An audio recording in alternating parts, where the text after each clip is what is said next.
Magandang tanghali sa inyong lahat, no? Nandito tayo ngayon sa La Loma, Quezon City, Luzon, capital of the Philippines. Ayan. So, ito nga ay ipapakita natin kasi ngayon ay talagang araw na or buwan na ng handaan. So, sa mga gustong bumili ng mga litson, dito lang sa Milas Litson. So, ayan nga guys, ipapakita natin ngayon kung yung mga malalaki or maliliit ang mga baboy, no? So, yan. Tara na, samahan niyo ako. Ito yung ano nila, karatula bago tayo papasok sa kanilang litsunan dito sa loob. Bago ang lahat, may mga panauhin dyan nakatambay, nagpapahinga yata sa inyo. Shoutout dyan sa inyo mga idol. Ayan. So dito niluluto ang mga litson, no? Ito sa mahabang ano na to, lutuan. So sobrang init lang talaga dito guys. Ayan. So ilang litson dito nakasalang, oh. Ayan. Ang iba malapit na maluto. Uy.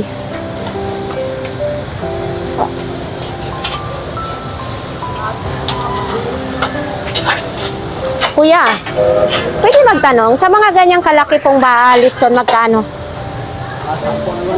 10,000? Oo, isang peraso daw, nasa 10,000.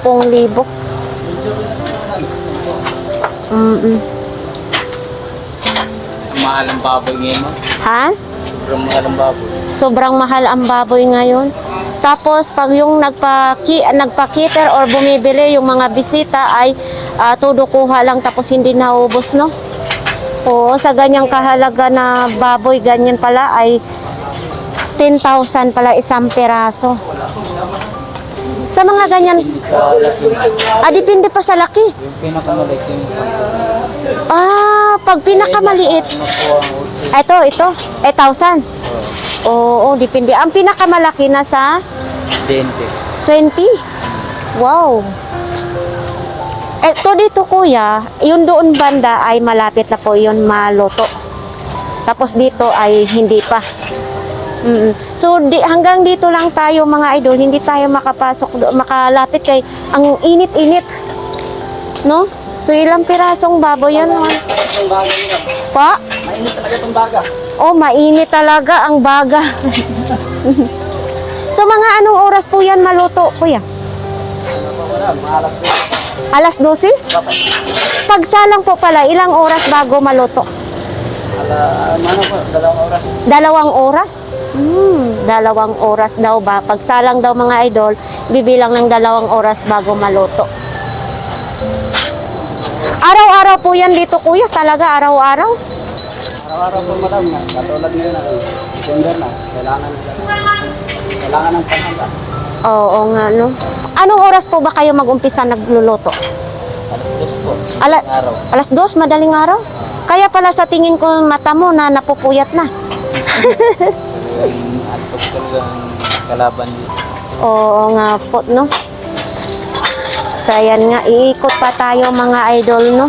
Ito sa lawak-lawak dito, ayan. Dito pa sa kabila. Dito ay pwede nating lapitan ng konti kasi hindi na masyado init. Kaya doon, wala nang nakasalang. Doon kasi mga idol, maraming nakasalang. Kaya ang init ay grabe. Ito, 2 peraso. Malalaki naman to dito siya. Ayan. Dito ay, ito yung baboy.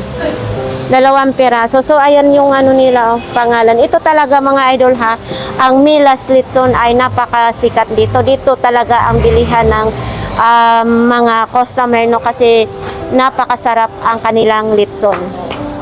Kuya, pwede matanong, ano ba yan? Sa isang buo yung baka na ginalitson na yan? Di ba isang tuhog yan? Magkaano naman yan?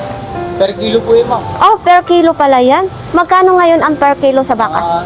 Ang kilo nyo ngayon, nasa 2,000. 2,000 pesos? 1 kilo po. Oh my God. Pero sa buo namin, pagka lumang baka po, mga nasa 50,000. 50,000? Isang buo na 50,000, 55, gano'n. So ngayon, no, wala pang nagpalitson na buong baka. Kilo-kilo lang. Nakarang araw, meron po, 2. 2 buong baka. Ano yan kuya, pag i-deliver or sila mismo nang magdadala? Self-service po na yun, ma'am. Pag nag-order po ng isang buong baka, kami po hindi mag-aasikaso. May sarili po kami lagayan, kain, baka. Butban pa. Oo. So, na baka.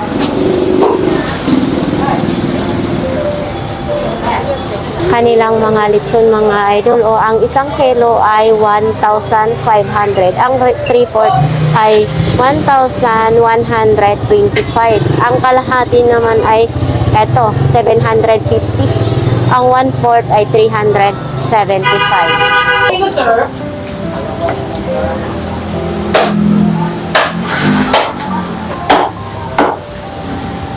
Isang kilo, sir, no? Oo. Oh, muntik pa tumalon. Ah, dito pala kinikilo yung na-chop.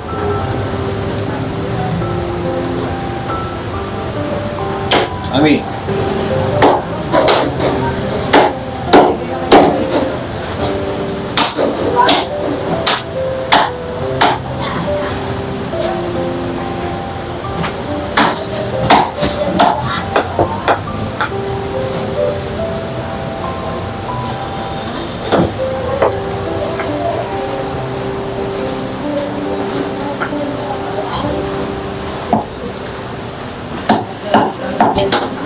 Para ulit. Dito, ganyan talaga. Hindi kakakurot mo. Magalaw talaga yan. Fixation. Sinaupo sa kanila. Pressure. Bilis. Sa Pasko, sisipa pa ba ito? Hindi na. Oo, talo. Yan Ay, grabe po. Taranta na kami. Lalo tayo.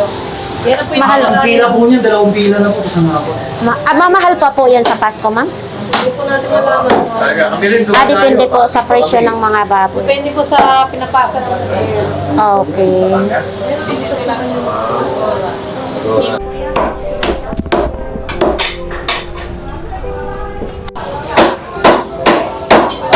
Kailangan pala pang malakasang tak talaga dito, mga idol. No? Dito talaga si Kuya na-assign sa mga sa loob ng mag-chop. Tapos, ginaganyan. Bakit po ginaganyan, Kuya? Ano, yung may mga pula-pula kayo. Ah, Para mawala yung pula.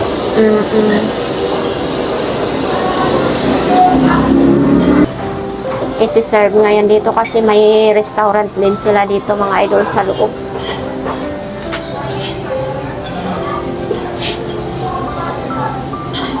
Bakit walang balat yan, Kuya? Ah, nahuhuli pala ang balat.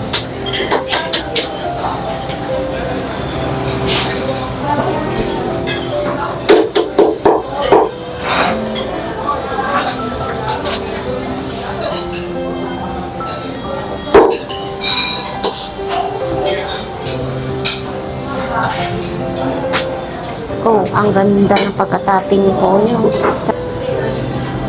Yan. Dito kasi, mga idol, dito yung restaurant ng Milas Litson. So, Kuya, yung itong restaurant na to, anong oras po ba ang magbubukas? Ay, mga Mga 8 ng umaga alas 12 po ng gabi. hanggang alas 12 ng gabi. So, sa kahit alas 12 ng gabi, marami pa po ang kumakain dito. Oo. Hindi naman karapat yan. Thank you po, Kuya. Kami na. Salamat, ha? So dito, papasok na tayo dito, mga idol. Dito no, naka-display na ng mga litson. Ito, may malaki naman dito. Ito. Yan. Kung sinong bibili ay nakahanda na yan siya. Ang ano nila dito, ang pinakamaliit daw ay 12,000. Ito medyo maliit lang ito. Itong dalawa na to ay medyo maliit. Tapos dito ay puro na siya malalaki. Ma'am, sa ganito kalaki po, ma'am, magkano ganito po? Alin, ma'am? Ito po, 28 yan. 28,000 sa ganito palang kalaki, mga idol. Sa mga ano po, ma'am, may, direct lang po dito mga buyer na magbili or mayroon, pwede silang Mga order, meron direct. sa online po mag-order? Wala ko kaming online, ma'am. Ah. Kami nag-online. Opo. Direct na lang, Online kasi pagka nag-online ka, watchmen, ang ibig sabihin, pag online, parang parcel yan. Opo. Hindi mo alam kung ano ang laman, kung ano. Mm-mm. Mas Hindi maganda. kaya yung direkta dito, order ka sa legit ng mga taga-litsunan. Opo. Good ang makukuha mo. Sikat talaga ang Milas Litson po, ma'am. No? Sige po, ma'am. Marami pong salamat at mag-ikot-ikot pa po tayo sa iba nilang mga pwesto, mga idol. Milas Restaurant, no? Dito ay pwede tayo pumasok. Yan. Dito po yan, hindi naman kalakihan ang restaurant nila. Dito yung mag-order. Ayan, marami din kumakain sa Milas Isla ngayon. Bago ang lahat po ay ano po ang pangalan niyo? Josie po. Si Ate Josie. Ate Josie, ang Milas Litson po ay kailan po nag-umpisa? 1963. 1963. Ang tagal na po Matagal na talaga. Oo, hindi pa ako pinanganak noon kasi... Ito na ang mila sa katayo na. Opo. So, ilang taon na po kayo dito? Mga 20 or 29. Oh, grabe. Ang tagal na po, no? So, magkano po ang isang kilo sa baboy? 1-4. 1,400. So, may posibilidad na tataas pa po ito? Ito mayroon, mga 1-5. Hanggang 1,500 lang. Halimbawa, pagdating ng 24, opo. 1-5. O, hanggang doon lang po, hindi na po tataas. Hindi namin alam, baka tataas pa yun dahil tumataas kasi yung deliver ng baboy ng buhay. Every day, nagdi-deliver, tumataas ang tumataas. Kaya yung amo din namin, nagpataas ang kunti. Kunti lang malang tinaas niya, kahit pa paano. May pansahod ng mga tauhan nila. Opo. At least, kahit paano, maintain pa rin ang customer. Oh, Kasi po, alam ko talaga, ang pagdating sa Milas Litson ay talagang dinadayo talaga dito. tayo, dinadayo talaga itong mga ibang bansa nandito ngayon. Yung halimbawa, pag January, maraming mga Amerikano dito na pupunta dito. Yung nakaban, yung mga bus. Tinitingnan talaga nila yung sila. Basta Milas, kasi yung Milas kasi di pa naka-open door. Apo. Nakikita talaga yung pag-ikot, ganun. Kaya talaga pinapanunan yung mga talaga ibang bansa. Diyan, mga iba-ibang klase bansa na. Opo. So ano po ba ang oras na magbubukas ang Milas Litson? So, pag mga 6:30, ganun. Ng umaga po. Pero pag sa ganitong araw, 5:30 na dito na po. Luto na po yung mga litson. Tapos magluluto yung mga tao dito, yung naglilitson. Anong oras po ba? Kung anong oras, halimbawa may hango ng alas 5, alas 3, magsasalang na umpisa ng salang. Hanggang tuloy-tuloy na. Oo. Hinto lang yan pag medyo control na yung paninda, medyo matumal kaunti, control na. Sa gabi naman po, anong oras po kayo magsasara? Kami dito medyo magaga kami, alas 10, sarado na kami. Lahat po dito ng Milas Store Hindi, ay kung may restaurant, alas 12. 1 sila magsira ganun, 1 or 2. Pero Oo. kaming ganito lang, hanggang 10. kasi Pagdating ng 31, ang lampas ng alas 12, nandito pa kami. Alas 3 kami makauwi sa pamilya. oo, lalo na po ngayon no na oo. So, halimbawa wala namang okasyon, hindi December ay ganun din po ang oras na pagsasara at pagbubukas. Ay, hindi, iba na. Iba na po. Alas 7 po. Magsarado kami mga 8, gano'n. Sa mga gustong bumili ngayong yung Pasko, Kung bumili na po kayo, parang matikman yung aming paninda sa Milas Litson. At ito ay kahit walang sarsa, masarap talaga, malasa. Sarsa palang ulam na. saan po matatagpuan ang Milas Litson po? Calamity Street, Luma, Quezon City, Paambundok. So ayan guys, no, dalawin at bumili na rin kayo dito sa Milas Litson na talaga namang kahit walang sarsa ay talagang patok sa panglasa niya. Masarap talaga dahil native. Yes. Native yung baboy na ginagamit ng amin. Native po. Galing po sa mga iba't ibang probinsya. Garaw, Quezon, Gayon, Bicol. Doon ang gagamit. Baka may kababayan pa po ako dito na baboy. Kasi mas bati po ako. Oo. Mayroon din nakarating din dito. Marami po talagang salamat sa inyo, te, sa pagbigay nyo ng oras sa aking pagbablogs dito. Daghang salamat sa mga Bisaya pa po. Maayong salamat din. Bisaya din na. Bisaya po kayo? As in, parang salita ko na Bisayang dako. Oo, dako. Dako. Mindanao ako. Ay, Bisaya. Nauswagan, Lanao del Norte. Manawagan ka sa mga Bisaya na bibili ka dito ng litson. Guys, ngari lang mo sa mga Bisaya, no? Ngari lang mo magpalit sa Milas Litson kay talaga namang makasigurado mo na lami kayo ang ilang litson. Oo na. Yan. Kayo. Lami kayo. So daghang kayong salamat po ate. Eto po, dalawa na lang ang litson talaga. Ganyan na marami to. Kanina marami. Sana siya. Kanina kaya nahurot na. Ganito ka mabinta yung Milas Litson talaga, no? Ayan. So guys, tangkilikin natin ang Milas Litson talaga namang balat pa lang putok na. Huwag naman ang batok.